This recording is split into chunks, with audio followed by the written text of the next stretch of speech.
अस्सलाम वालेकुम। वालेकुम अस्सलाम सर, क्या हाल है? अल्लाह का शुक्र है सर, आप सुनाइए, ठीक ठाक हैं? जी सर, अल्लाह पाक का करम है। क्लास हम फिर स्टार्ट करते हैं। स्टूडेंट्स आहिस्ता आहिस्ता खुद ही आ जाएंगे जिन्होंने आना है। जी सर। ओके। आपको याद है कल क्या पढ़ा था?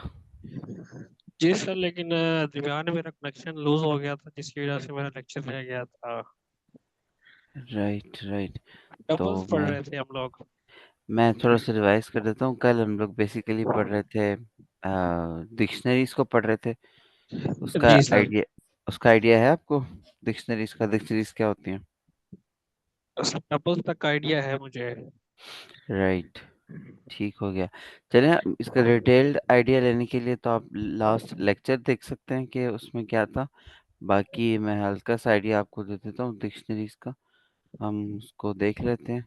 और डिक्शनरीज बेसिकली उसमें ये होता है कि हम लोग डाटा को की वैल्यू पेयर में स्टोर कर रहे होते हैं। जिस तरह लिस्ट और टपल्स थी उसमें सिंगल एलिमेंट स्टोर कर रहे थे, इस तरह इसमें हम लोग की के साथ उसकी वैल्यू को भी स्टोर करते हैं। तो वो डिक्शनरी इसका कॉन्सेप्ट है।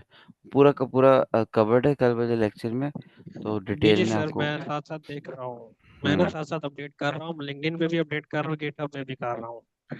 सही से बेस्ट है, जी बेहतरीन है। सर। तो आज का टॉपिक भी थोड़ा सा हमारे पास लेंथी है, लेकिन मज़े का टॉपिक है फंक्शंस का। तो हम उसकी तरफ मूव आउट करते हैं। फंक्शंस के ऊपर पे हमारे पास टाइम बचा तो मैं आपको दोबारा डिक्शनरीज का जो है वो छोटा सा ओवरव्यू में दे दूंगा। अच्छा, तो फंक्शंस को हम लोग स्टार्ट करते हैं। ये फंक्शन के कोड हैं। ओके। आज का हमारा एजेंडा बेसिकली फंक्शन का इंट्रोडक्शन देखना है कि फंक्शन क्या होता है, हम लोग उसको कैसे यूज़ करते हैं, कैसे डिफाइन करते हैं, कैसे कॉल करते हैं, क्या क्या वेज हैं डिफरेंट जिनसे हम लोग फंक्शन को यूज़ कर सकते हैं। फंक्शन बेसिकली है क्या? फंक्शन जिस तरह हम लोग मैथमेटिक्स में पढ़ते हैं कि फंक्शन हम कहते हैं कि कोई एक बॉक्स है जिसको हम लोग कोई भी एक इनपुट देते हैं, फॉर एग्जांपल ए हमने इस बॉक्स को इनपुट दी, इस ए के ऊपर कुछ प्रोसेसिंग होती है, वो हमें नहीं पता इसके अंदर क्या होती है, ठीक है। तो हमारे पास उसके बाद एक आउटपुट आ जाता है बी, ठीक है। एक कोई भी बीच में आप इसको ब्लैक बॉक्स समझ लें है, उसको बस इनपुट जाती है, ठीक है। यहाँ से इनपुट गई और उसके ऊपर कुछ प्रोसेसिंग होती है और हमें आउटपुट मिल जाती है, ये फंक्शन है। अगर हम लोग मैथ में बात करें तो सिंपल, अगर मैं बात करूँ, हम लोग एफ ऑफ एक्स हमारे पास होता है, F of x equals 2x। ये सिंपल सा एक फंक्शन है। ये क्या कर रहा है? ये करता ये है कि ये x की वैल्यू को लेता है और उसको 2 से मल्टीप्लाई करके हमें आंसर दे देता है। हम ये कहते हैं ना कि अगर हमारे पास ये फंक्शन है एफ ऑफ एक्स, ये है तो x की वैल्यू क्या होगी। तो हम लोग सिंपल अगर एफ ऑफ 2 यहाँ पे लिखते हैं, हम लोग बेसिकली ये 2 इस फंक्शन को पास कर रहे हैं, इस फंक्शन को हम लोग इनपुट दे रहे हैं, ठीक है। तो 2 इंटू 2 हमारे पास जो आंसर आता है वो 4 आता है। तो जिस तरह मैथमेटिक्स में हम लोग यूज़ करते हैं फंक्शंस को इस तरह से, सेम इसी तरह हम लोग प्रोग्रामिंग के अंदर भी यूज़ करते हैं। बस उनको डिफाइन करने का तरीका का थोड़ा सा डिफरेंस है। काम अपर लेवल पे हमारे पास सेम हो रहा है। इनपुट जाती है, हमें आउटपुट मिलती है। फंक्शन चाहे जितना भी कॉम्प्लेक्स हो, जो मर्जी हो, वो सारी प्रोसेसिंग होके उसके सारे स्टेप्स के बाद हमें एंड पे एक रिजल्ट जो है वो रिटर्न हो जाता है। ये फंक्शन की एक सिंपलेस्ट सी एक एग्जांपल आप समझ लें। फिर मल्टीपल फंक्शंस होते हैं हमारे पास। अब इसके अंदर हम लोग अक्सर वाई भी भेज रहे होते हैं, उनको हम लोग आर्ग्यूमेंट्स कहते हैं।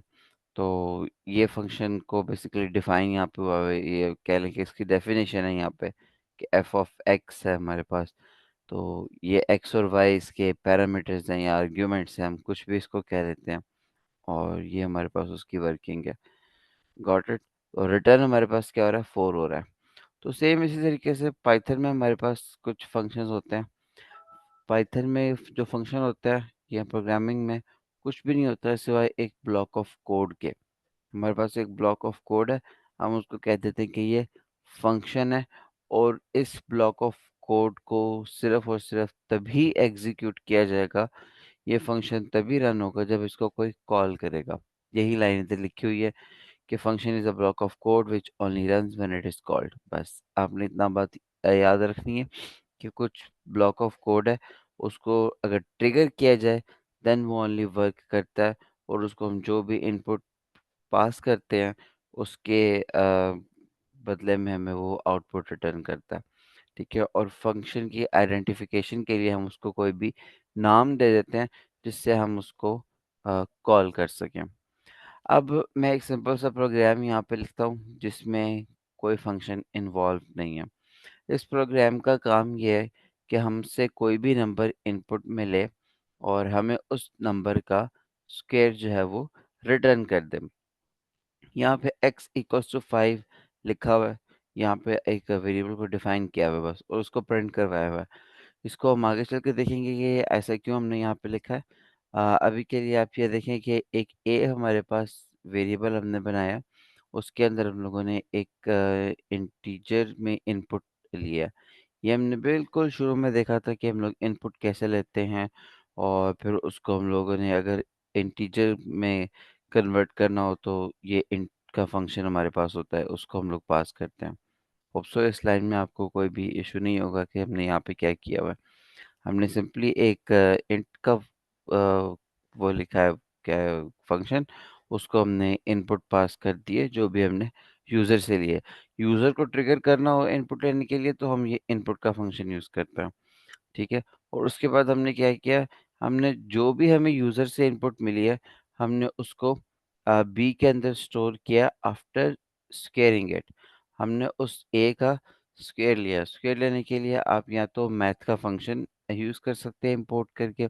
हम वो भी देखेंगे कि बिल्ट इन फंक्शंस हम लोग कैसे यूज़ कर सकते हैं जो पाइथन हमें प्रोवाइड करता है, प्री बिल्ट फंक्शन। लाइब्रेरीज को कैसे इंपोर्ट कर सकते हैं, तो वो हम आगे चल के देखते हैं। लेकिन अभी के लिए ये है कि आप ए और बी में हमने इनपुट ली, ए में इनपुट लिए बेसिकली, और उसको हमने स्क्वायर लेके बी में स्टोर कर दिया, और एंड पे प्रिंट कर दिया कि square of a is B.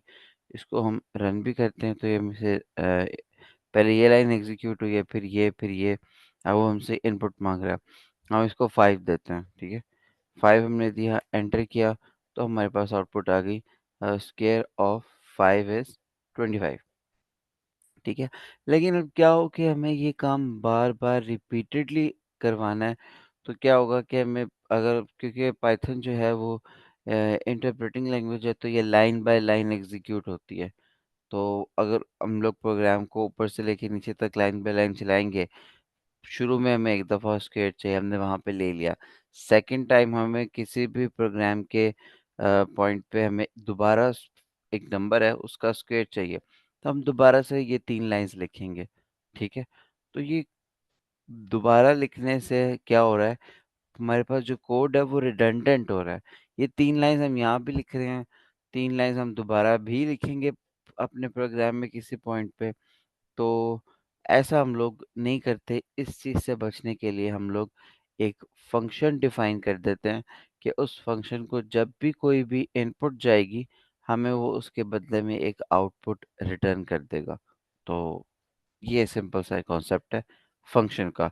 Function का क्या मेजर पर्पस है कि वो रिपीटेडली जो कोड हम लोग लिखते हैं उसको मिनिमाइज कर देता है, और जब भी हमें कोई ज़रूरत पड़ती है तो हम लोग उस कोड को यूज़ कर लेते हैं, और इससे मज़ीद हमारे प्रोग्राम में क्लैरिटी आती है। बार-बार हम जो प्रोग्रामर है वो सेम कोड ना लिखता है, और दूसरे प्रोग्रामर्स के लिए भी आसानी पैदा करता है।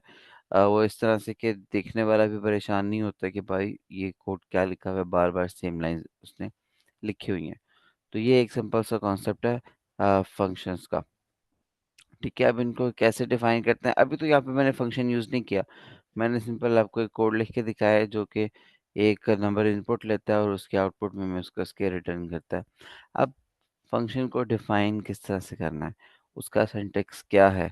तो फंक्शन की डेफिनेशन बेसिकली पाइथन के अंदर इस तरह होती है हम लोग DEF कीवर्ड है पाइथन के अंदर, ये होता है फंक्शन को डिफाइन करने के लिए। हम लोगों ने कहीं पे भी अगर फंक्शन लिखा है तो लिखना है, तो हम लोग DEF लिखते हैं, डेफ फंक्शन, और आगे फंक्शन का नेम, ठीक है।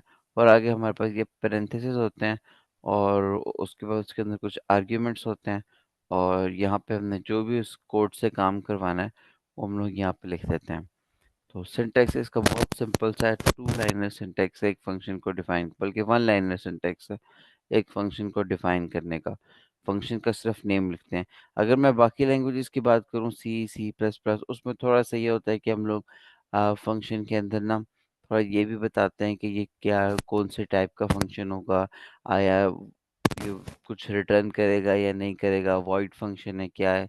तो पाइथन में ऐसा कुछ भी नहीं है, पाइथन में सिर्फ DEF लिखते हैं और आगे फंक्शन का नाम लिखते हैं और छोटी पैरेंथेसिस लगा देते हैं, आर्ग्यूमेंट्स भी ज़रूरी नहीं होते, ठीक है।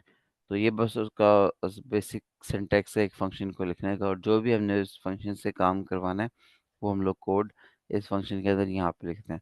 अभी ये फंक्शन सिर्फ डिफाइन हुआ है, ये फंक्शन कॉल नहीं हुआ। ये फंक्शन में हम जो भी लिखेंगे वो काम हो जाएगा, तब होगा जब हम उस फंक्शन को कॉल करेंगे। तो फंक्शन को कॉल करने का तरीका हमारे पास ये होता है कि सिंपल फंक्शन का नाम लिखते हैं और आगे हम लोग छोटी पैरेंथेसिस ऐड कर देते हैं, बस। तो आपका फंक्शन कॉल होता है। और आप अपना फंक्शन 1000 बार कॉल करें, 100 बार कॉल करें, एक बार कॉल करें, नो मैटर, ठीक है, कोई फर्क नहीं पड़ता उससे। यहाँ पे हमने एक छोटी सी एग्जांपल ली है, जिसमें हमने क्या किया, एक फंक्शन है ग्रीट के नाम से। ये फंक्शन सिर्फ और सिर्फ क्या काम करता है, हेलो सुलेमान को प्रिंट करता है, ठीक है। और इसका कोई काम नहीं है। तो इसको हमने यहाँ पे कॉल भी किया हुआ है, ग्रीट और छोटे पैरेंथेसिस, और इसकी हमारे पास ये आउटपुट आई है। इसको हम लोग कोड भी करके देख लेते हैं। हम सिंपल क्या करते हैं, एक फंक्शन बनाते हैं जिसका नाम हम लोग रखते हैं ग्रीट, और उसके अंदर हम लोग प्रिंट कर देते हैं हेलो सुलेमान, ठीक है। ये फंक्शन अभी सिर्फ हमारे पास क्रिएट हुआ है। इस लाइन को कहते हैं फंक्शन की डेफिनेशन। ये फंक्शन की डेफिनेशन होती है, और ये सारा कोड ब्लॉक जो होता है, सॉरी मैंने कुछ मिस कर दिया। यप, यहाँ पे फंक्शन डिफाइन होता है, और ये फंक्शन की इसको हम डेफिनेशन कहते हैं, और फंक्शन की ये सारी बॉडी होती है जिसके अंदर हम लोग सारा कोड डिफाइन करते हैं कि ये फंक्शन क्या काम करेगा। यहाँ पे तक सिर्फ फंक्शन अभी डिफाइन हुआ है, ये कॉल नहीं हुआ। अगर मैं इसको रन करूँ तो ये मुझे कुछ भी आउटपुट में नहीं देगा। उसकी वजह यही है कि मैंने इस फंक्शन को लिख तो लिया है, कॉल नहीं किया। कॉल करने का तरीका ये है कि मैं फंक्शन का नेम लिखता हूँ और पैरेंथेसिस ऐड कर देता हूँ, अब ये फंक्शन को कॉल करेगा। तो है हमारे पास हेलो सुलेमान आ गया, ठीक है। इधर आप जितनी दफ़ा मर्जी कुछ भी प्रिंट करवा दें, ठीक है, हेलो वर्ड प्रिंट कर दें, या किसी दो नंबर्स का कोई भी सम प्रिंट कर दें, आपकी मर्जी है। तो आप जब इसको फंक्शन को कॉल करेंगे तो ये तीनों लाइनें आप देखें एग्जीक्यूट हो गई हैं line by line, hello Suleman, hello world और 2 + 2 = 4, ठीक है। और अगर यही मैं इसको यहाँ पे इंटीजर में हुआ हुआ है, अगर मैं स्ट्रिंग में करूँ तो ये हमारे पास इन दोनों को कंकैटिनेट करके 22 हमें आंसर दे देगा, ठीक है। तो जो मर्जी आप यहाँ पे कोड एग्जीक्यूट करवाएं वो हो जाएगा।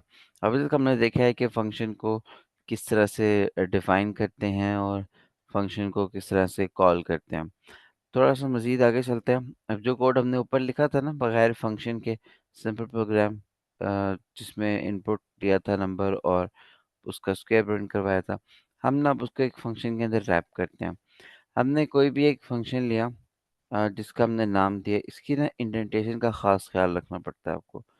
इसका बेस्ट तरीका ये होता है कि कितनी लाइन्स हमने छोड़नी है, हम यहाँ पे आते हैं कॉलन के बाद और सिंपली एक दफ़ा एंटर प्रेस कर देते हैं, तो ऑटोमेटिकली उतनी लाइन आपके लिए छोड़ देता है। वैसे तो इसकी 1 2 3 4 3 या 4 स्पेसेस होती हैं जो आपने छोड़नी होती हैं।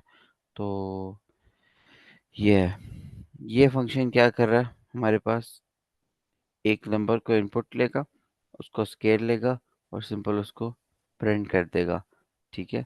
और ये यहाँ पे x = 5 दोबारा प्रिंट हुआ हुआ है। अब अगर आप लोग मुझे बताएं कि मैं इस कोड ब्लॉक को पूरे को अगर मैं एग्जीक्यूट करता हूँ, क्या मेरे पास ये इनपुट लेगा और क्या मुझे उसका स्केल रिटर्न करेगा? No sir. Any specific reason? Sir function को कॉल ही नहीं किया। एग्जैक्टली, फंक्शन को हमने यहाँ पे कॉल नहीं किया। फंक्शन को कॉल करने के लिए हम लोग क्या करेंगे?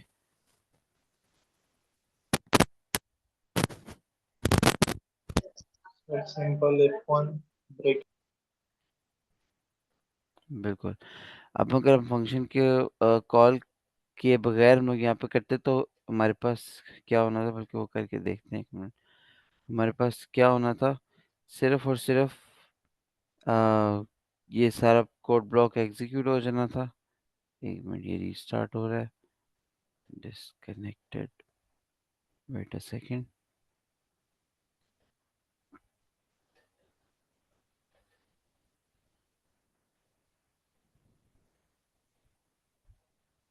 यप, ये देखिए, ये फंक्शन हमने डिफाइन किया, उसके बाद ही हमने एक्स की वैल्यू प्रिंट की है। एक्स की वैल्यू प्रिंट हो गई है बिकॉज ये फंक्शन से बाहर है।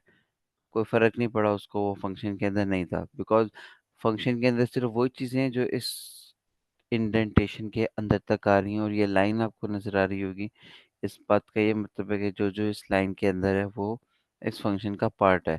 ये वाला जो कोड है, ये वाली दो लाइंस हैं, ये फंक्शन के अंदर नहीं थी, तो खाली ये एग्जीक्यूट हो गई हैं और हमारे पास यही आउटपुट में आ गया।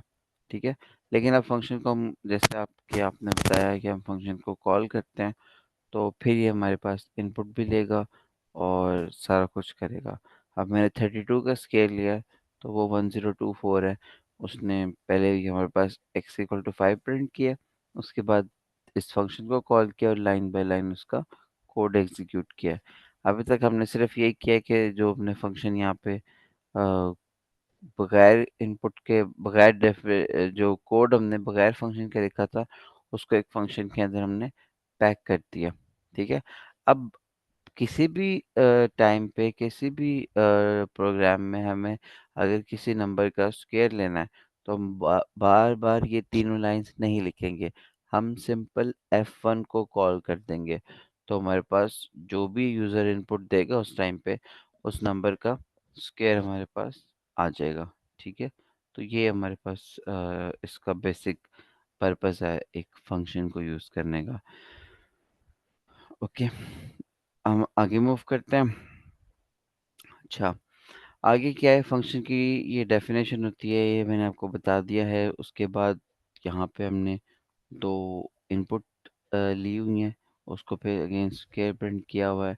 और यहाँ तक, यहाँ पे इस कोड ऑफ ब्लॉक को लिखने का मकसद मेरा ये था कि यहाँ पे हमने देखा कि पहले जो भी लिखा हुआ है वो एग्जीक्यूट हुआ, देन पहली फंक्शन कॉल हुई, फिर दोबारा हमने एक अगर सेकेंड टाइम फंक्शन को कॉल किया है, तो वो दोबारा से हमें F1 लिखना पड़ा है। मैंने यही आपको कहा था, आप जितनी बार मर्जी फंक्शन को कॉल कर लें, आप मल्टीपल टाइम्स फंक्शन को कॉल कर सकते हैं। आप 1000 बार करें, आप 3000 बार करें, या जितना दफ़ा मर्जी करें, तो एग्जीक्यूशन का फ्लो यही रहेगा कि फंक्शन के पहले जो भी लिखा होगा वो प्रिंट हो जाएगा, उसके बाद फंक्शन वाली जो भी कॉल्स हैं वो एग्जीक्यूट हमारे पास होंगी।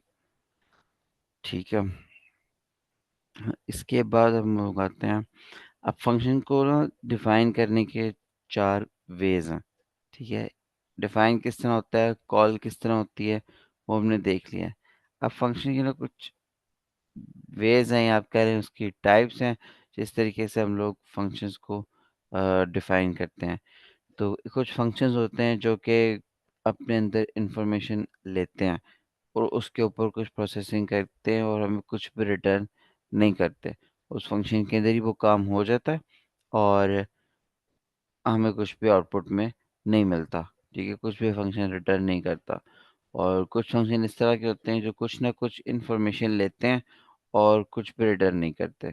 ठीक है, या सॉरी मैंने उल्टा कर दिया, कुछ भी नहीं लेते और कुछ भी रिटर्न नहीं करते। और कुछ फंक्शन ऐसे हैं जो समथिंग लेते हैं लेकिन रिटर्न कुछ भी नहीं करते। और कुछ कुछ भी नहीं लेते और लेकिन उस प्रोसेस के ऊपर, उस उसके अंदर ही कोई इन्फॉर्मेशन होती है, चाहे वो यूज़र से लें या चाहे किसी थर्ड एपीआई से कॉल करके वो डाटा लें, हमें कुछ ना कुछ वो रिटर्न करते हैं। ये उस सूरत में हम लोग यूज़ करते हैं। और कुछ फंक्शन होते हैं जो कि कुछ इन्फॉर्मेशन लेते भी हैं और फिर हमें बदले में कुछ रिटर्न भी करते हैं। तो ये चारों तरह को हम लोग डिटेल में देखते हैं आगे, ये किस तरह से काम कर रहे हैं। और इधर एक और चीज़ मैं ऐड कर दूं कि जो वेरिएबल्स, जो कुछ भी हम लोग एक फंक्शन के ब्लॉक के अंदर डिफाइन करते हैं ना, वो लोकली हमारे पास एक्सेसिबल होते हैं। लोकली से मुराद उनका जो स्कोप होता है, वो फंक्शन के अंदर जितना भी कोड ब्लॉक है ना, उसी के अंदर होता है। अब फॉर एग्जांपल ये मैंने बी यहाँ पर डिफाइन किया है ना, ये बी मुझे सिर्फ इसी फंक्शन के अंदर एक्सेसिबल है। अगर मैं बी को कहीं बाहर प्रिंट करने की कोशिश करूंगा, वो मुझे एरर देगा। वो कहेगा बी यहाँ पे नहीं है, क्योंकि बी ग्लोबल वेरिएबल नहीं है। पाइथन के अंदर हमने दो तरह के वेरिएबल्स पढ़े थे, एक ग्लोबल वेरिएबल थे, एक लोकल वेरिएबल थे। तो लोकल वेरिएबल क्या होता है? जिसका स्कोप लिमिटेड होता है, उसी फंक्शन के ब्लॉक के अंदर होता है जहाँ पे वो डिफाइन हुए हैं। अलबत्ता अगर मैं इसको ग्लोबल डिक्लेयर कर दूं कहीं बाहर और फिर इसके अंदर भी यूज़ कर लूं, तो वो फिर पूरे प्रोग्राम में या पूरे कोड ब्लॉक में आप कहीं पे भी उनको कॉल करें तो वो आपको आंसर रिटर्न करेंगे। Got it? अब यहाँ पे क्या हो रहा है, F1 को हमने कॉल किया और हमारे पास x की वैल्यू को भी हमने प्रिंट करवाया हुआ है। और नीचे हम लोगों ने, एक सेकेंड, ओके, हाँ सॉरी, ओके, वापस आते हैं। हम लोगों ने यहाँ पे क्या किया हुआ है, print a is equal to a और b is equal to b print किया हुआ है। लेकिन a और b इस फंक्शन के अंदर डिफाइंड थे, कहीं बाहर डिफाइन नहीं है वो। तो अगर हम लोग इनकी वैल्यू को गेट करने की कोशिश करेंगे तो हमारे पास एरर आएगा, बिकॉज उसका स्कोप लिमिटेड है, वो उस ब्लॉक के अंदर डिफाइन हुए, कहीं बाहर डिफाइन नहीं हुए। लेकिन अगर मैं एक्स को प्रिंट करूं, एक्स फंक्शन के बाहर डिफाइन हुआ है, तो उसकी वैल्यू प्रिंट हो जाएगी। इसको हम लोग इस तरह से देखते हैं कि ये हमारे पास इसको रन करके ना यही आउटपुट आती है। हम कोई भी नंबर, यहाँ पे ये वाला फंक्शन सबसे पहले कॉल हुआ है, इसने मुझे कहा कि इनपुट दो, मैं इसको 12 देता हूँ। तो उसके बाद यहाँ पे एरर भी आ गया, उसने बता दिया कौन सी लाइन पे आया।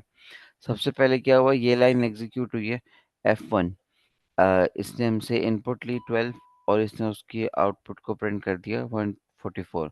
उसके बाद x की वैल्यू हमारे पास प्रिंट हो गई है, ठीक है।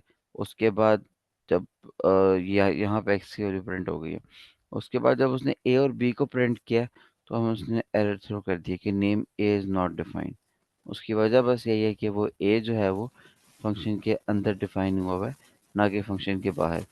तो ये लोकल वेरिएबल का कॉन्सेप्ट था, जो कि सिर्फ और सिर्फ इसके अंदर हम लोग कॉल कर सकते हैं, फंक्शन के अंदर। ओके, आगे हम लोग चलते हैं। नेम इज नॉट डिफाइंड, ये वही दूसरी एक एग्जांपल है कि हम लोग एक फंक्शन के अंदर दूसरे फंक्शन को कॉल कर रहे हैं और उसके बाद उसके अंदर से फिर जो वेरिएबल्स हैं वो गेट करने की कोशिश कर रहे हैं। लेकिन यहाँ पे एक छोटा सा ट्विस्ट है, वो ट्विस्ट ये है कि हम एक फंक्शन के अंदर दूसरे फंक्शन की वैल्यू को गेट कर रहे हैं। तो ऐसा भी नहीं हो सकता, जिस फंक्शन के अंदर जो वेरिएबल डिक्लेयर हुआ है वो सिर्फ उसी के अंदर हम लोग गेट कर सकते हैं, किसी और फंक्शन के अंदर हम लोग उसकी वैल्यू को नहीं गेट कर सकते। अगर वो लोकल वेरिएबल जो है वो स्टार्ट के अंदर डिक्लेयर हुआ है तो वो उसके अंदर ही कॉल होगा, उसकी आप आउटपुट को कहीं बाहर यूज नहीं कर सकते, अनलेस आप यहाँ पे रिटर्न ना करें वैल्यू को। अगर हमने इस फंक्शन की आउटपुट को किसी और फंक्शन में यूज करना हो तो हम लोग यहाँ पे पहले तो ए उसको लेंगे, उसकी वैल्यू को किसी वेरिएबल के अंदर स्टोर करेंगे, जो भी आउटपुट यहाँ से आएगी, और फिर उसको यहाँ पे हम लोग रिटर्न करेंगे। तो रिटर्निंग फंक्शन क्या होते हैं वो भी हम अगले उसमें देखते हैं, ठीक है। यहाँ पे बस यही था कि हम लोग नहीं यूज़ कर सकते, इसलिए उसने एरर थ्रो किया हुआ है। अब यहाँ पे जो है उस एग्जांपल के साथ हम लोग चलते हैं कि अगर हमें वेरिएबल जो है, जो स्टार्ट फंक्शन है उसके वेरिएबल को F1 फंक्शन के अंदर हमने अगर यूज़ करना है तो वो किस तरह से हम लोग यूज़ कर सकते हैं। एक हमारे पास फंक्शन है F1 का जिसको इनपुट पास हो रही है। ये इनपुट नहीं है, ये इनपुट तो है बट इसको हम लोग कहते हैं आर्ग्यूमेंट्स, पैरामीटर्स। तो ये इंटरचेंजेबली वर्ड यूज़ होता है। आर्ग्यूमेंट्स बेसिकली होते हैं जो वैल्यूज़ होती हैं इनकी, और पैरामीटर हम वेरिएबल को कह रहे होते हैं कि कोई भी वाई है या एक्स है या आई है या कुछ भी है, और इनकी जो भी वैल्यू होती है, इस तरह वाई इक्वल्स अगर मैं कर दूं 2, तो ये बेसिकली मेरे पास पैरामीटर है। आर्ग्यूमेंट उसकी वैल्यू जो भी हम उसको आर्ग्यूमेंट कहते हैं। ठीक है, तो इस फंक्शन के अंदर क्या हो रहा है, सिर्फ ए हम लोगों ने इनपुट लिया, और सॉरी, अब हम इनपुट नहीं ले रहे, हम डायरेक्ट वाई को पास कर रहे हैं फंक्शन के अंदर, और उसकी वैल्यू को स्केयर करके बी में स्टोर कर रहे हैं और फिर प्रिंट कर रहे हैं। दो फंक्शंस हैं, एक F1 का और एक स्टार्ट का, छोटा सा। ठीक है, अब ये फंक्शन क्या कर रहा है, पहले तो हमने यहाँ से हमारा कोड ब्लॉक एग्जीक्यूट होना स्टार्ट होगा। ये एक्स की वैल्यू को प्रिंट करेगा जो कि यहाँ पे कर रहा है। उसके बाद हमने स्टार्ट का फंक्शन कॉल किया। स्टार्ट के फंक्शन के अंदर ये आएगा। ठीक है, और हमारे पास F1 का फंक्शन दोबारा से कॉल करेगा, लेकिन जो वैल्यू उसको जा रही है वो 6 जा रही है, x = 6 जा रही है। ये फंक्शन के अंदर जो है वो फंक्शन कॉल हो रहा है। तो ये स्टार्ट है, और ये स्टार्ट का फंक्शन था। इसके अंदर हम लोगों ने x को पहले प्रिंट किया हुआ है, उसके बाद डिक्लेयर किया, सॉरी, उसके बाद हमने F1 फंक्शन कॉल कर दिया इस इनपुट के साथ।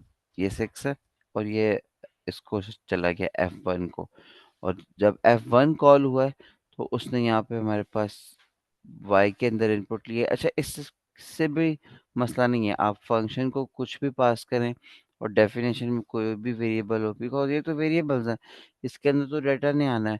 आप यहाँ पे x भी लिख लें तब भी आपका काम चलेगा, आप यहाँ पे y भी लिख लें तब भी आपका काम चलेगा। नो मैटर व्हाट वैल्यू आप उसके अंदर पास करें, उसको सिर्फ वैल्यू से मकसद होता है, बिकॉज वो क्या कहते हैं, पास बाय वैल्यू हो रहा है। अब वैल्यू गेट करेगा और सिंपली उसके ऊपर अपना काम करेगा और वैल्यू को प्रिंट कर देगा। तो यहाँ पे भी यही हो रहा है, फंक्शन के अंदर हम लोगों ने फंक्शन को कॉल किया हुआ है और उसको 6 पास हो रहा है। तो एंड पे हमारे पास 6 का जो है, 6 का स्केयर रिटर्न हो रहा है। Square of 6 is 36। इसका थोड़ा सा मैं विजुलाइज कर दूं अगर आपको समझने में मुश्किल हो रही है। तो सबसे पहले क्या हो रहा है कि वैल्यू प्रिंट हो रही है एक्स की, पहले नंबर पे हमारे पास ये काम हो रहा है। ठीक है, उसके बाद स्टार्ट का फंक्शन कॉल हुआ। जब स्टार्ट का फंक्शन कॉल हुआ तो वो इसके अंदर आया। ठीक है, जब इसके अंदर आया उसने देखा कि एक्स को डिक्लेयर किया हुआ है, और यही एक्स दोबारा से F1 को पास किया जा रहा है। अब F1 को अगर पास किया जा रहा है तो वो यहाँ पे दोबारा आ जाएगा। अब इसके अंदर जो है वो हमारे पास यहाँ पे y को इनपुट में ले रहा है। ये y और ये x में पहले भी बताया, ये सेम है। आप जो मर्जी वेरिएबल के नाम रखें, डजेंट मैटर, अनलेस कि वो वेरिएबल आपके पास क्या कहते हैं अपने डिफाइन न किए हों प्रॉपर।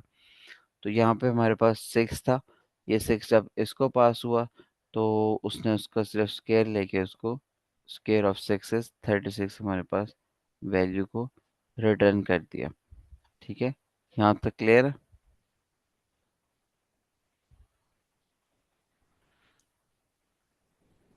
Yes sir.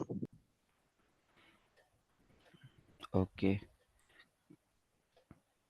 किसी का कोई क्वेश्चन हो तो आप दरमियान में भी पूछ सकते हैं, कोई मसला नहीं है।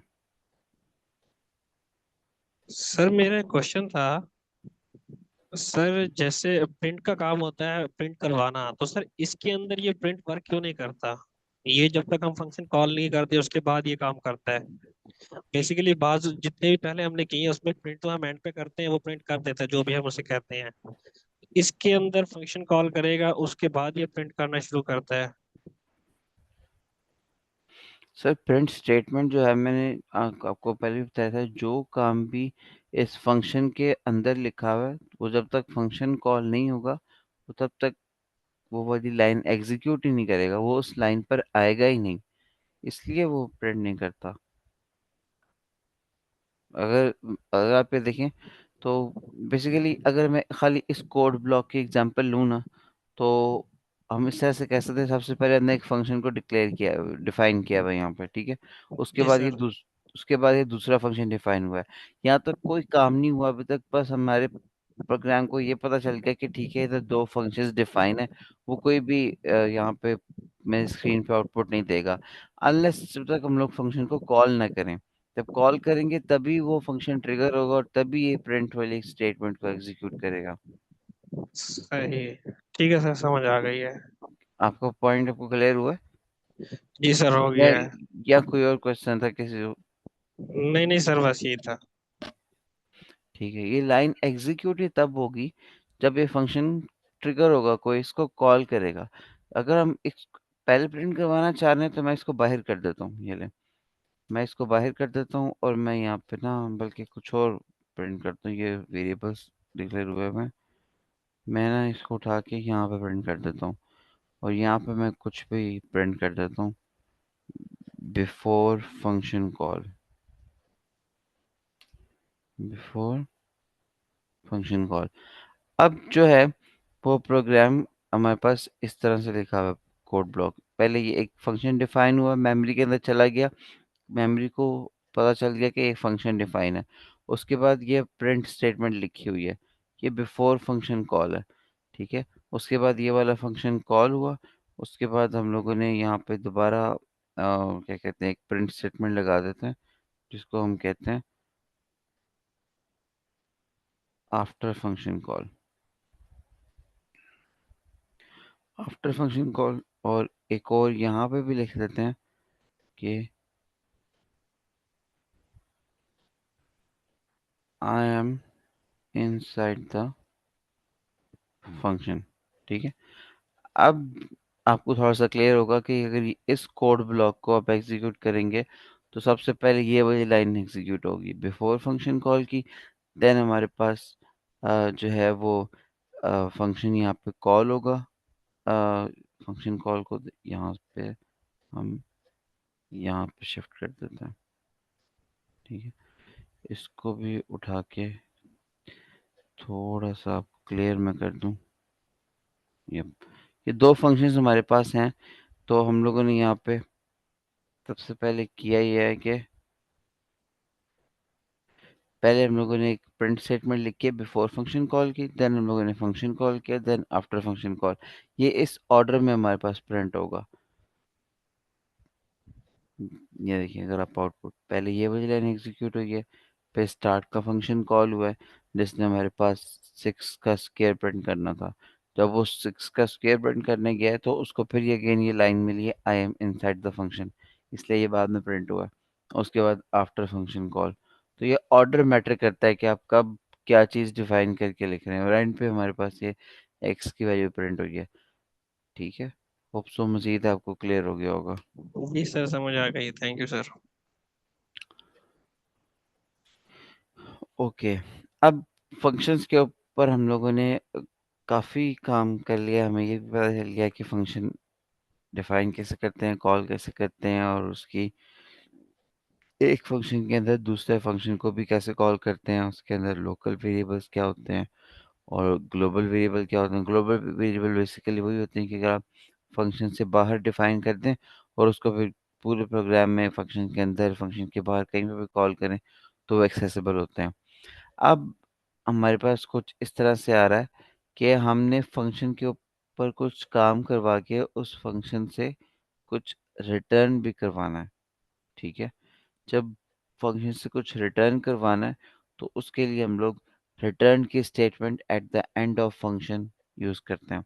ये जो लाइन आपको नजर आ रही है, ये सारी की सारी हमारा जो कोड है, इतना ये एक फंक्शन के अंदर आएगा, ठीक है।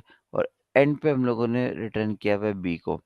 अब सिंपल यहाँ पे एक फंक्शन डिफाइन हुआ है जो कि एक y की इंफॉर्मेशन लेता है, या y को एज एन पैरामीटर लेता है और करता ये है कि उसका स्क्वायर कैलकुलेट करता है और उसको बाद में रिटर्न कर देता है। ये कमेंट्स को भी आप इग्नोर करें कि क्यों लिखे हमें, ठीक है। अभी सिर्फ उस कोड के ऊपर थोड़ा सा फोकस करें जो अनकमेंटेड है, ठीक है। ये फंक्शन है f1, इसने y को एज एन इनपुट लिया और y का स्केल लिया और उसको b में स्टोर कर दिया, और हम चाहते हैं कि ये वैल्यू हमें रिटर्न हो।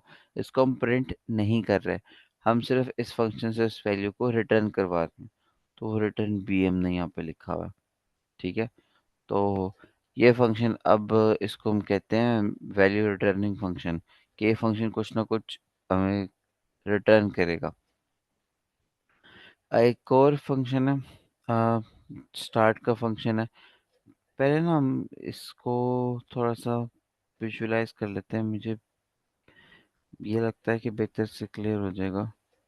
यहाँ पे कोड लिखते हैं, ठीक है। इस कोड को ख़त्म करते हैं।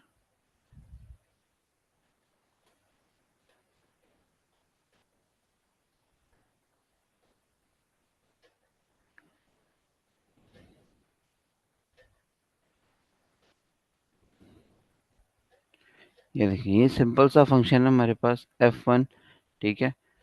इसको हम लोग पास करते हैं 10, ठीक है। इस फंक्शन को हमारे पास 10 पास हुआ, उसने उसका स्केल लिया और सिंपली हमें रिटर्न कर दिया। तो अब ये फंक्शन हमारे 100 को रिटर्न करेगा। उसकी वजह ये है कि हम लोगों ने इसको जो वैल्यू पास की है वो 10 है।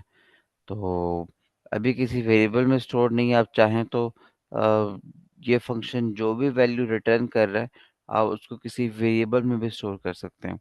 मैं इसको ले लूँ कि एक वेरिएबल बनाता हूँ, स्केयर ऑफ अ नंबर, उसको मैं यहाँ पे ले लेता हूँ। अब ये फंक्शन जो भी रिटर्न करेगा वो इस वेरिएबल के अंदर स्टोर हो जाएगा, ठीक है।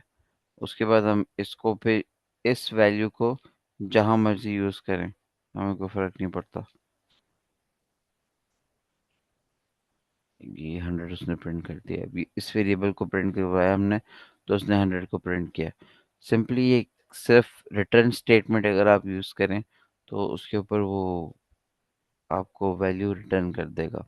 ये भी लोकल है, बाय द वे, ये भी लोकल है। इसका स्कोप भी सिर्फ इसी वेरिएबल तक है, क्योंकि हम लोगों ने रिटर्न करवाया तो अब उसकी वैल्यू इसके अंदर स्टोर हो गई है। अगर मैं यहाँ पे बी को प्रिंट करूँ तो वो मुझे एरर देगा,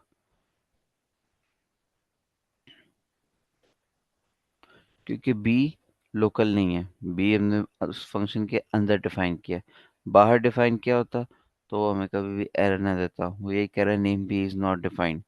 तो ये हमारे पास ग्लोबल वेरिएबल नहीं है, लोकल वेरिएबल है, ठीक है। तो यही हमारे पास यहाँ पे था। उसके बाद हम लोग क्या करते हैं, दूसरा हमारे पास एक फंक्शन की टाइप है takes nothing, returns nothing.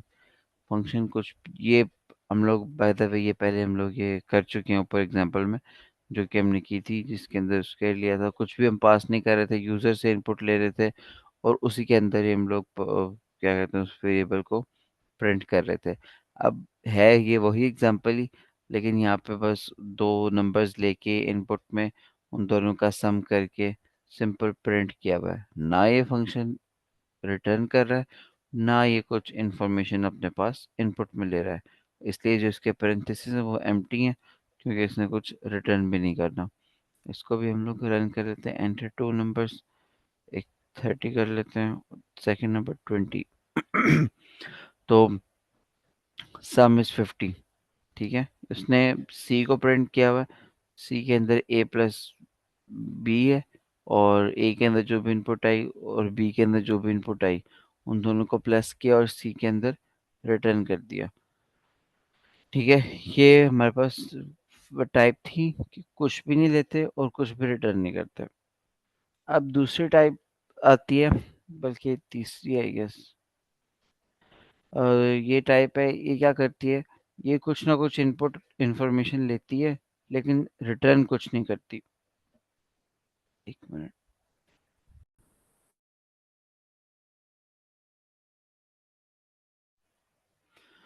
Okay, ये क्या करते हैं, ये फंक्शन हमारे पास ऐड का फंक्शन है। ये ए और बी दो आर्ग्यूमेंट्स को लेता है और उनके ऊपर अगेन उनका सम करता है और प्रिंट कर देता है।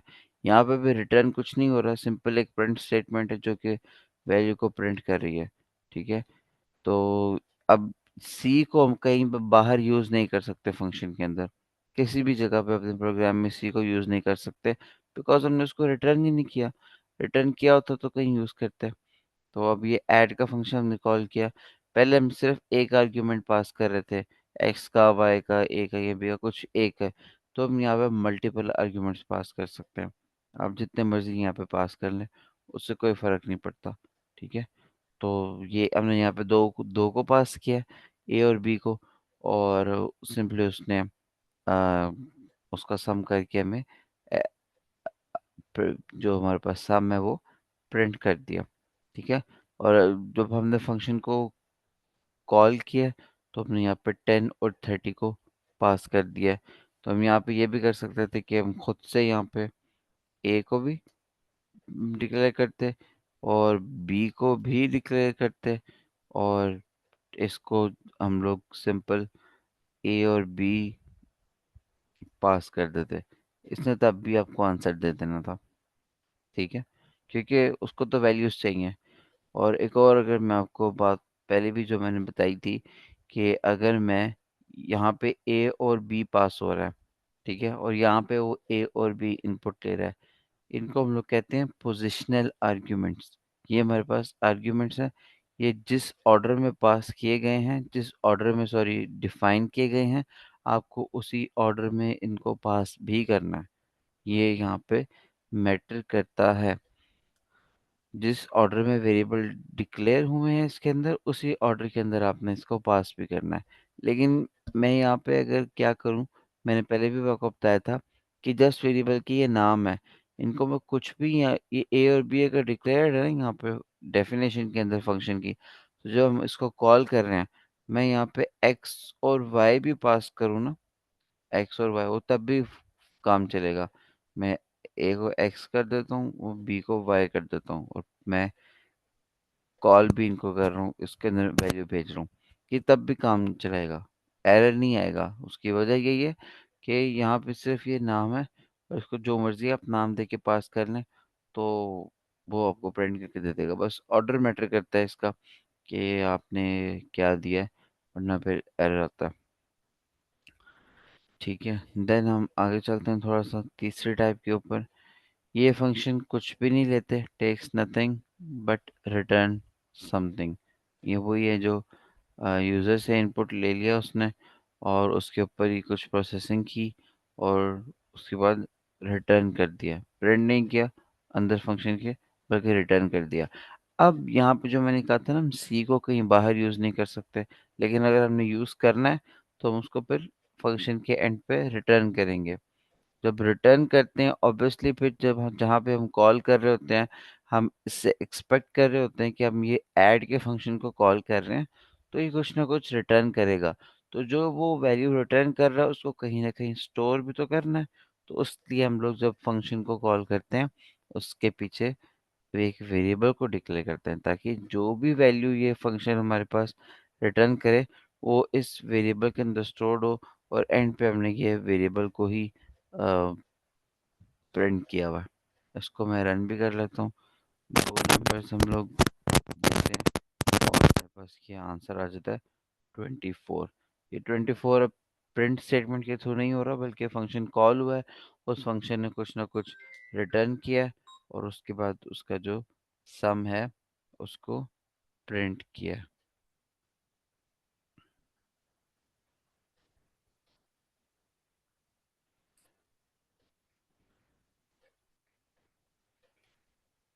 ओके, आगे चलते हैं। After return keyword the function will and.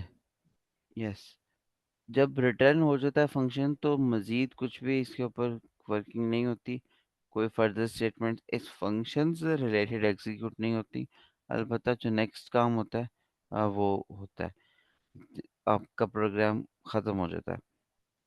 जिस तरह हम लोगों ने यहाँ पे एक सम का वेरिएबल बनाया हुआ है, उसके अंदर फंक्शन को कॉल किया हुआ है, उसको 10 और 30 पास किया हुआ है, और उसको रिटर्न भी करवाया हुआ है। तो जब ये फंक्शन यहाँ तक हमारे पास काम कर लेता है अपना, वैल्यू रिटर्न कर देता है यहाँ तक, वैल्यू रिटर्न कर देता है।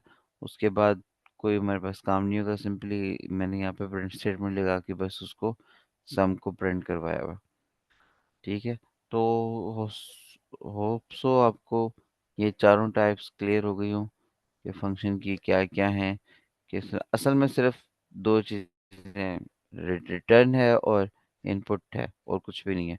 ये चारों टाइप्स उसी के इर्द गिर्द घूमती हैं, जो मर्जी कम्बिनेशन इसका यूज़ कर लें, जैसे मर्जी यूज़ कर लें, इट डिपेंड्स अपॉन यू। ठीक है, तो ये सिंपल सा था। अब ना जो हमने ये आर्ग्यूमेंट्स पढ़े हैं ना, यहाँ तक फंक्शन हमारे पास क्या कहते हैं, कवर हो गए हैं। बेसिक उनका जो यूजेज है वो हमने कवर कर लिया। अब जो यहाँ पे हमने आर्ग्यूमेंट्स पास किए हुए ना, इसके भी ना टाइप्स हैं, वो दो तीन टाइप्स की हैं, वो हम देख लेते हैं क्या है। तो जिस तरह यहाँ पे ए और बी पास हुआ हुआ, ये एज एन आर्ग्यूमेंट पास हुए हैं, यानी कि कुछ इंफॉर्मेशन इस फंक्शन को जा रही है। किस तरह की इंफॉर्मेशन जा सकती है? डिफ़ॉल्ट आर्ग्यूमेंट्स होते हैं कुछ हमारे पास, ठीक है? कुछ पोजिशनल आर्ग्यूमेंट्स होते हैं और कीवर्ड आर्ग्यूमेंट्स होते हैं। डिफ़ॉल्ट आर्ग्यूमेंट क्या होते हैं हमारे पास कि हम लोग कुछ ना कुछ वैल्यू फंक्शन के अंदर ही डिफाइन, पैरामीटर के अंदर ही डिफाइन करके भेज देते हैं। फॉर एग्जांपल, इसकी एग्जांपल मैंने वैसे यहाँ पे दी थी डिफ़ॉल्ट की। यप, डिफ़ॉल्ट की एग्जांपल ये है कि अगर हमने पास किया है यहाँ पे, एक फंक्शन है हमारे पास जिसके अंदर ए बी और सी को पास किया है, तो सी के अंदर हम लोग खुद ब खुद हमेशा से ज़ीरो को रख के भेज रहे हैं। तो ये डिफ़ॉल्ट वैल्यू अगर आपने भेजनी है तो आप इस तरह से भेज सकते हैं। ये अक्सर हम लोग तब यूज़ कर रहे होते हैं जब हमें कुछ ना कुछ भेजना होता है, लेकिन हमें ना पता नहीं होता कि ये वैल्यू हमारे पास आएगी कि नहीं आएगी। तो एरर से बचने के लिए ना हम लोग यहाँ पे डिफ़ॉल्ट वैल्यू को प्रिंट कर देते हैं। कभी हम लोग यहाँ पे नन पास करते हैं कि फॉर एग्ज़ाम्पल अगर कभी यूज़र ने इनपुट नहीं भेजी तो एटलीस्ट खाली ना जाए। खाली जाएगा तो कोड ब्रेक हो जाएगा। तो इसलिए हम लोग यहाँ पे डिफ़ॉल्ट वैल्यूज़ अक्सर डिफाइन कर देते होते हैं कि अगर वैल्यू पीछे से नहीं आ रही तो आप इसको ज़ीरो क्या कहते हैं के तौर पे ले लो और इसको अपना काम आगे फर्दर चला लो। तो ये कुछ प्रैक्टिस प्रॉब्लम्स ही हैं, अब उसके अराउंड हमारे पास घूमती हैं। तो ये वही चीज़ें यहाँ पे रिपीट हुई हैं थोड़ी सी, कि दो फॉर्मल आर्ग्यूमेंट्स हमने यहाँ पे पास किए ए और बी, और उनको सिर्फ और सिर्फ प्रिंट किया हुआ। ठीक है, और यहाँ पे एक और चीज़ है कि फंक्शन की डेफिनेशन के अंदर आपने कहा हुआ है कि दो पैरामीटर्स आएंगे ही आएंगे, ए और बी, लेकिन जब आपने कॉल किया तो आपने कुछ पास ही नहीं किया, तो यहाँ पे फिर गड़बड़ हो जाएगी। वो कहेगा missing two required positional arguments, आपका कोड ब्रेक कर जाएगा। ठीक है, तो जब कोड ब्रेक कर जाएगा तो फिर मसला होगा। तो उस चीज़ से बचने के लिए भी हम लोग डिफ़ॉल्ट आर्ग्यूमेंट्स अपने पास पास कर देते हैं। अगर मैं यहाँ पे a इक्वल टू ज़ीरो कर दूँ और b इक्वल टू ज़ीरो कर दूँ, होप सो ये चलना चाहिए, ये चलेगा, उसने एरर नहीं दिया। अब देखें, ये वही वाली बात है कि मैं यहाँ पे फंक्शन कॉल कर रहा हूँ लेकिन मैं इनपुट नहीं दे रहा, लेकिन डिफ़ॉल्ट आर्ग्यूमेंट्स मेरे पास पड़े हुए हैं, तो वो एरर थ्रो नहीं करेगा। लेकिन अगर मैं डिफ़ॉल्ट आर्ग्यूमेंट्स ना लिखूँ और फंक्शन को पास कर दूँ तो वो कहेगा missing two required positional arguments a and b. ठीक है, ये प्रैक्टिस प्रॉब्लम्स हैं, इनको बेशक आप देख लीजिएगा। शीट्स आपके साथ शेयर हो जाती हैं स्लैक के चैनल के ऊपर। इन केस अगर कभी ना हो तो आप मैसेज करके अ, मांग लिया करें, वरना जो रिकॉर्डिंग का सेशन का जो शीट है उसके अंदर भी ये शीट्स पिन हो जाती हैं। ठीक है, ये जिस तरह मैंने आपको कहा था, नंबर ऑफ आर्ग्यूमेंट्स आप ओके जितने मर्जी पास कर लें, तो ये वो एग्जांपल है कि थ्री फॉर्मल आर्ग्यूमेंट्स यहाँ पे पास हुए हैं और उनके ऊपर उनका सम होके हमारे पास डी प्रिंट हुआ हुआ है। और एक और चीज़, अगर आपने नंबर ऑफ आर्ग्यूमेंट्स तीन लिखे हुए हैं और आप पास दो कर रहे हैं, तब भी वो आपको एरर देगा कि आपके ना पोजिशनल आर्ग्यूमेंट्स दो हैं, एक नहीं आ रहा। वो missing one required positional argument C, वो आपको ये भी बताएगा कि कौन सा नहीं आ रहा। अब उसको कैसे पता है? इसलिए मैंने कहा था कि ऑर्डर भी मैटर करता है। अब आप 4 5 6 पास कर रहे हैं, आप a = 4 b = 5 करके नहीं पास कर रहे, लेकिन वो 4 को a में लेगा, 5 को b में लेगा, और सी की आप पास ही नहीं कर रहे, तो वहाँ पे नहीं लेगा। इसके अंदर आपने पास किए थे जब यहाँ पे कॉल किया था F1 को, तो उसने प्रिंट कर दिया उसका सम 15 है, लेकिन जब दोबारा कॉल कर रहे हैं तो एरर थ्रो कर रहा है। ठीक है, हमारे पास टाइम भी एंड होने वाला है, तो हमारे पास वैसे रहता कुछ ज़्यादा कुछ नहीं है, उसी की 2 3 बातें रह गई हैं। तो ये वैसे आगे प्रैक्टिस प्रॉब्लम्स ही है। एक छोटा सा ये भी था कि दो तरह के आर्ग्यूमेंट्स होते हैं, एक पोजिशनल आर्ग्यूमेंट्स होते हैं, कीवर्ड आर्ग्यूमेंट्स होते हैं। दोनों में कोई फ़र्क नहीं है सिवाय इसके कि पोजिशनल आर्ग्यूमेंट्स जो हम लोगों ने इस तरह पास कर रहे हैं ना, 4 5 6 और ए बी सी, इनको पोजिशनल आर्ग्यूमेंट्स कहते हैं, क्योंकि पोजीशन मैटर करती है जिस ऑर्डर में आप पास कर रहे हैं उसमें। कीवर्ड आर्ग्यूमेंट्स में क्या होता है कि हम सिंपली जो कीवर्ड यहाँ पे लिख के पास कर रहे हैं वो एक्सपेक्ट भी वहाँ पे नीचे वो वही आर्ग्यूमेंट को करेगा। तो फॉर एग्जांपल अगर हम लोग यहाँ पे c = 0 पास कर रहे हैं और यहाँ पे हम लोग क्या कहते हैं ई को एक्सेस कर लें, तो वो हमारे पास नहीं आएगा। मतलब जो कीवर्ड आप पास कर रहे हैं वो वही वैल्यू एक्सपेक्ट करेगा फंक्शन के अंदर भी। तो अगर आप नाम लिख के पास कर रहे हैं तो वो नाम से आप उसको गेट करेंगे। तो अगर आप वैल्यू सिर्फ पास कर रहे हैं बगैर नाम दिए, तो तब आपके पास वो पोजिशनल आर्ग्यूमेंट्स बनते हैं। ठीक है, ये इसको हम फिर भी कल मज़ीद देख लेंगे टाइम लगा के। 2 मिनट रह गए, 2 मिनट में मज़ीद कवर नहीं होगा, तो इंशाल्लाह फिर ये थोड़ी सी एग्जांपल्स और हैं इसकी। तो कीवर्ड आर्ग्यूमेंट पोजिशनल आर्ग्यूमेंट से रिलेटेड है, काफ़ी इंपॉर्टेंट है, तो इसको फिर इंशाल्लाह हम लोग कल देखते हैं। अभी तक किसी का कोई क्वेश्चन है तो वो पूछ लें। कल इसके ऊपर हम ना कुछ प्रॉब्लम्स भी सॉल्व करेंगे। Okay sir.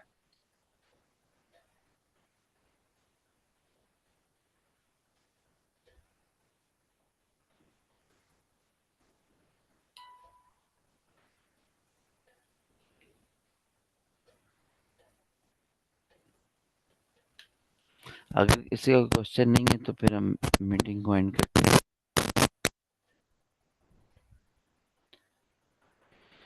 ओके जी, अल्लाह हाफिज़।